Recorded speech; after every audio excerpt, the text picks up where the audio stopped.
Kita semua pasti pernah mengalami momen di mana pikiran kita berputar-putar, memikirkan kemungkinan terburuk atau terlalu memikirkan apa yang orang lain pikirkan tentang kita.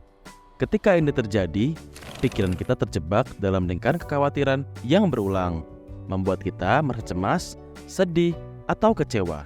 Kondisi inilah yang biasa kita sebut dengan overthinking.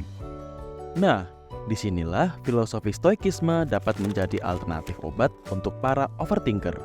Stoikisme berasal dari zaman Yunani kuno dan diperkenalkan oleh Zeno dari Citium. Kemudian dikembangkan oleh tokoh-tokoh besar seperti Seneca, Epictetus, dan Marcus Aurelius. Filosofi ini mengajarkan pentingnya pengendalian diri, kebijaksanaan dalam berpikir, dan cara hidup yang selaras dengan alam. Stoikisme menekankan fokus pada hal-hal yang dapat kita kendalikan, seperti sikap dan respon kita terhadap situasi, serta menerima dengan tenang hal-hal yang berada di luar kendali kita. Salah satu konsep penting dalam stoikisme adalah dichotomy of control atau dikotomi kendali. Konsep ini mengajarkan kita untuk membedakan antara hal-hal yang dapat kita kendalikan dan yang tidak. Hal-hal yang dapat kita kendalikan disebut faktor internal, sementara yang tidak bisa kita kendalikan adalah faktor eksternal. Faktor eksternal adalah hal-hal yang tidak dapat kita kendalikan, yaitu segala sesuatu yang berasal dari luar diri kita.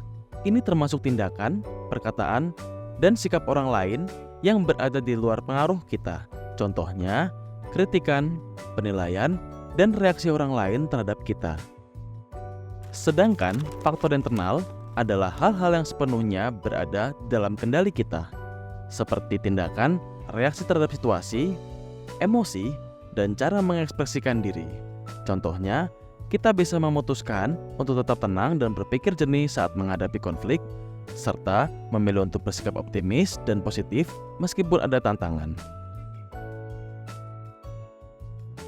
Stoikisme juga mengajarkan pengendalian ekspektasi dan rasionalitas loh. Misalnya, di era media sosial saat ini, di mana informasi begitu melimpah dan seringkali kita merasa perlu untuk menunjukkan yang terbaik dari diri kita.